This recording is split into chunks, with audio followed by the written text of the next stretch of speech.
goes both ways. Okay. You know what I mean? Yeah. It's like same stuff. You've got boobs as well. Oh my God!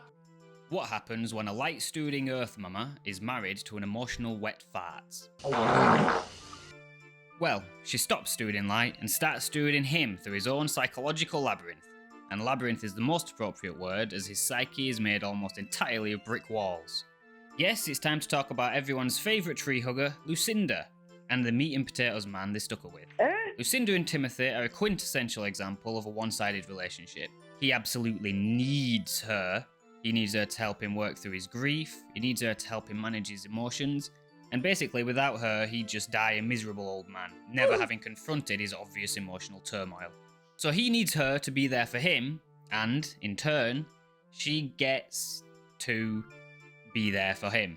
This deal is getting worse all the time. Now, Lucinda is altruistic enough to be happy to do that for him, but it's not exactly a fair trade. So, let's look at their relationship and see how Lucinda accidentally became a mommy wife simply by being too generous, patient, and wise. Apparently, you can have too much of a good thing. From the start, we knew it was going to be a difficult journey with Timothy. We got a glimpse of the road ahead when he said the most out-of-pocket thing at their wedding. And where is your family? You have to tell me. All dead. A man of few words. I'm not here to make fun of a man whose whole family is dead, but Jesus Christ, you want to let us take a seat or something before dropping that one? So who better a match for the man with the most baggage in the world than the most enlightened, patient, and compassionate woman in the world? Unfortunately, due to Timothy being about as stubborn as the cholesterol encrusting every inch of his arteries, progress has been very slow. People have said that this is because he simply doesn't fancy her, which might be correct, but I honestly don't know what he was expecting in a wife. Does he really want a 22-year-old swimsuit model? Well, he's far too fat and oddly shaped for that, and this hypothetical woman wouldn't be able to help him heave his baggage anyway, not least because he doesn't respect anyone under the age of 30. Get over yourself, man. They're under 30 with an opinion. I regret to inform you all that I actually identified more with Tim at first, and I think a lot of women watching were side-eyeing their boyfriends and husbands when he first arrived on screen. I was completely on board for making fun of this wacky hippie chick with her crystals and chicken wing rituals. I seen the back of the wing. It was a real chicken wing. And I wasn't, mostly not in the moment, I was thinking, where did they get the wing from? Turns out it was Lucinda who was the down-to-earth, relatable one, and Tim was just a 30-stone, emotionally incontinent baby. It's a mismatch in maturity that has led to Lucinda having to basically be a mommy wife in a strange Oedipal arrangement. Anyone who deals with small children will know that they can absolutely destroy you with their brutal honesty and lack of awareness of other people's feelings. You look like you're starting to get pregnant, are you? No. And why does it look like you are? We first saw Lucinda hurt by Timothy's lack of awareness when it was revealed at one of the commitment ceremonies that back on the stag do, he told the boys he was planning on sleeping with his bride first night. After what happened yesterday, I'm feeling in a bit of sort of humiliation, I suppose you could say. For me, this is when I knew Lucinda was a contender. I could have been a contender. This had to be a pretty devastating revelation, as Tim's excuse for the lack of intimacy so far was that he was a grower, not a shower, emotionally speaking. But this news showed that that was nonsense. The implication being then that he just wasn't attracted to her. Imagine the cheek. That you would like to sleep with your bride on the first night, depending on the bride. Definitely not me. Most people would have taken this very personally. Lucinda, however, with all the wisdom and perception of a 10th dimensional being, managed to be objective, patient, and understanding. What? I'm just interested to hear what you're going to take into the week. Like, as we look at the forecast of this week, how are you going to move forward? How are we going to move forward? The question is, what are you going to do differently to forge forward? I don't know. Jesus, it's like watching a naughty schoolboy. Eat your peas, Timothy. If you clear your plate, you can go watch Simpsons and I'll bring you a fab lolly. I suppose I've got to do, you know, the bending and the compromise and the dance. Now I'm getting pissed off. So now I'm done. I'm actually done filming. I'm pissed off. Oh dear. Nope, so now he strops away like a hormonal teenager. That is so unfair! I hate you! This is one of many times he storms off during a difficult conversation, leaving Lucinda to pick up the pieces and do all the work. Leaves her quite upset. I want to be in co-creation with another that respects me and celebrates me and enjoys me. As is only appropriate for a deity. We saw this gentle parenting style finally bear through at the latest dinner party, where Tim blew up in an argument with Jaden. And you're wasting her time. Facts is, you're not putting any effort into your marriage, and poor Lucinda, she's trying, she's putting up with you. He is leading her on. That's what I'm worried about. Lucinda getting her hopes up, making it to the end, and then, you know, Tim just dropping her, and she's going to be hurt from that.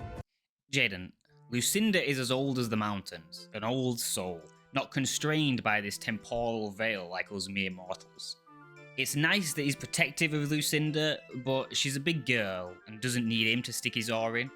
Kind of like he's making their relationship about him, main character syndrome, giving a bit of main character vibes. She doesn't need your help. Look, he doesn't know the facts. And you ask me what I'll write right now, it's yes. We even see her spreading her wisdom when confronting Jack about the infamous muzzle your woman comment. I wanted to say to you that I was so disappointed. I wanted to acknowledge that those misogynistic perspectives aren't welcome. But our words are such spells, aren't they? Yeah, hopefully that never happens again. I believe in you. She tells Jack off with an "I believe in you." She has the magnanimity of a higher being. It's like she's 1,000 years old and we're all but children before her. So Tim is mad at Jaden for making comments about their relationship. He can't have so much opinions about our relationship. Because he's belligerent, for one, but also because Jaden is too young to have valuable input. They're under 30 with an opinion. I just replaced my undies the other day because I was 24 years old. Gross. That is a visual I really didn't need. You'll have nothing in life. You're a grandstander. You have been since day one.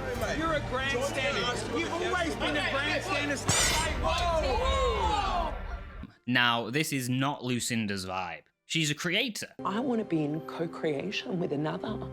This is another example of Tim's lack of emotional competence, and Lucinda has to just let him have his tantrum and come back later to correct it. So the explosive bing back at a boom, you know, cowboys out with their guns at the tavern. Perceptive as always. Despite Tim behaving badly, or not handling a situation like she would, she still has his back. Grace personified. I was feeling quite defensive of Tim, to be honest. Feeling very passionate and fiery tonight, actually. It could be the rose thorns. I'm not sure what's going on. Yeah, the dress must be a conduit for her to channel Mother Gaia. I mean, I wouldn't be surprised if she got a terrain bonus. She would be a grass type, I suppose. I have a little bit of a gripe with you. I just don't think that's necessary. It's below the belt. You're better than that. I'm not into it. Yeah, I'm just letting you know. I get it. Look, you know I'm hot-headed. You know that. Yeah, but the perception's on you. She really just hit him with the, I'm not mad, I'm just disappointed.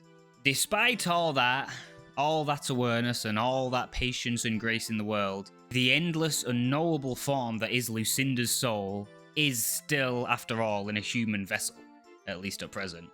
So her patience does have its limits, which actually gave us one of her best moments. One time, she wore no top to bed, and this triggered Tim. Apparently, her form is so repellent, to gaze upon it actually causes psychological distress. And she rolled over and said, I hope you don't mind, I don't have a shirt on. Maybe come to bed with a shirt on. Oh, poor baby. How will he cope?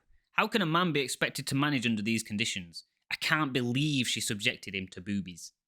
Because you have been for days, I decided to be topless. But you've asked me to pop my shirt on, which I'm very happy to do respectfully. Yep. And I ask the same of you. It goes both ways. Okay. You know what I mean? Yep. Like, same stuff. You've got boobs as well. I mean, because the dude's got a pair of boobs on him. I love how she comes back to drop that bombshell. It's like, oh, no, you know what? Turns around, comes back. Actually. You've got boobs as well. And his face when she says it, a true office moment. Looks at the camera, speechless. Highlight of the series.